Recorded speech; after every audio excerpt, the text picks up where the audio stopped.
নমস্কার, কম্পিউটার বাংলা ক্লাসের পক্ষ থেকে আপনাদের সকলকে অভিনন্দন এই ভিডিওটিতে ক্লিক করার জন্য। আজকে আমরা এক্সেলে অসাধারণ একটা কাজ আমরা শিখবো। জাস্ট দেখুন, শিখতে পারলে অবশ্যই ভালো লাগবে। কাজটি হলো, আমরা যখন কোনো বড় এক্সেল শিট প্রিন্ট করতে চাই, তো দেখা যায় যে প্রিন্ট একটা পেজে আসে না, বা যদিও একটা পেজে আসে লেখাগুলো অস্পষ্ট হয়ে যায়, লেখাগুলো খুব ছোট হয়ে যায় এবং বোঝা যায় না। তো সেই ক্ষেত্রে বড় এক্সেল শিটকে কিভাবে আপনি একটা A4 পেজে প্রিন্ট করবেন একটি পেজে, সেটাই আমি দেখাবো। এবং যে টেক্সটের যে কোয়ালিটি, সেই কোয়ালিটি কিন্তু একই থাকবে, জাস্ট একটি পেজে প্রিন্ট হবে বড় একটা এক্সেল শিট। কিভাবে করবেন সেটাই আমি দেখাবো। অবশ্যই দেখুন, প্রত্যেকের এই ভিডিওটি শিখে রাখা উচিত, দরকার। তার আগে চ্যানেলটিকে সাবস্ক্রাইব করুন, নোটিফিকেশন বেলটি অল বাটনে প্রেস করে রেখে দিন। এই ধরনের প্রচুর ভিডিও নিয়ে আসবো কম্পিউটার এক্সপার্ট হলে অবশ্যই চ্যানেলটির সাথে থাকুন, প্রতিটি ভিডিও অবশ্যই দেখুন। তো চলুন দেরি না করে আজকের খুব সুন্দর ছোট্ট ভিডিওটি শিখে নেওয়া যাক। প্রথমে আমরা এখানে একটা এক্সেল শিট ওপেন করেছি, দেখতেই পাচ্ছেন। এই মতো অবস্থায় যদি আমি এটাকে প্রিন্ট করতে চাই তো কেমন প্রিন্ট হবে দেখুন। আমি জাস্ট এই প্রিন্ট প্রিভিউ এখানে ক্লিক করলাম।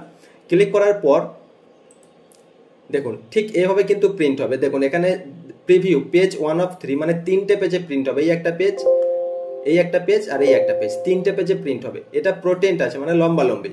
তো এটাকে আমি জাস্ট পেজ সেটআপ এখানে গিয়ে এটা আমি ল্যান্ডস্কেপ করছি, আর করছি। এরপর দেখি কটা পেজে হয়। এটা দুটো পেজ হচ্ছে, এই একটা পেজ আর এই একটা পেজ, দুটো পেজ। এখনো কিন্তু একটি পেজে এলো না।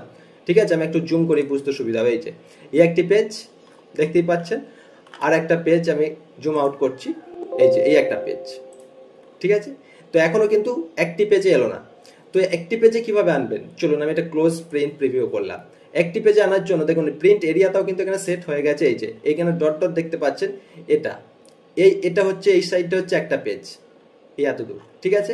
আর এই ডান দিকের এটা হচ্ছে আরেকটি পেজে প্রিন্ট হবে, ঠিক আছে। পেজ সেটআপ হয়ে গেছে দেখতেই পাচ্ছেন, মানে দুটো পেজে এটা প্রিন্ট হবে আর ল্যান্ডস্কেপে। তো এটা আমি একটি পেজে নিয়ে আসবো, সেটা ল্যান্ডস্কেপ হোক কিংবা প্রোটেন্ট হোক, প্লাস টেক্সটের কোয়ালিটি কিন্তু একই থাকবে, বোঝা যাবে, স্পষ্ট থাকবে। সেটা কিভাবে করবেন, এর জন্য আপনি পেজ লেআউটে ক্লিক করবেন। প্রিন্ট করার আগে পেজ লেআউটে ক্লিক করলেন। এরপর দেখুন এখানে স্কেল টু ফিট অপশন পাবেন। স্কেল টু ফিট, এখানে উইডথ আছে, এই উইডথ এটা অটোমেটিক থাকবে। এটা আপনি জাস্ট 1 পেজ করে দেবেন, কেমন, 1 পেজ।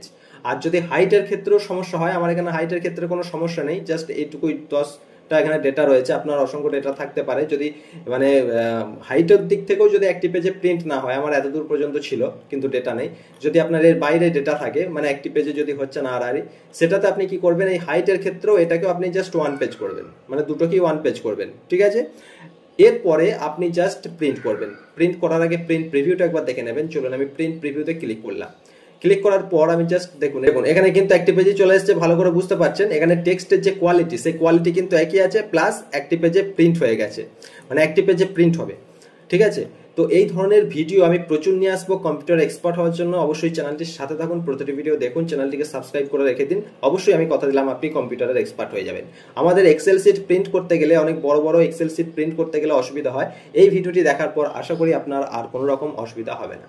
তো অবশ্যই কেমন লাগলো জানাবেন। আজ এ পর্যন্তই, ভালো থাকবেন, সুস্থ থাকবেন, ধন্যবাদ।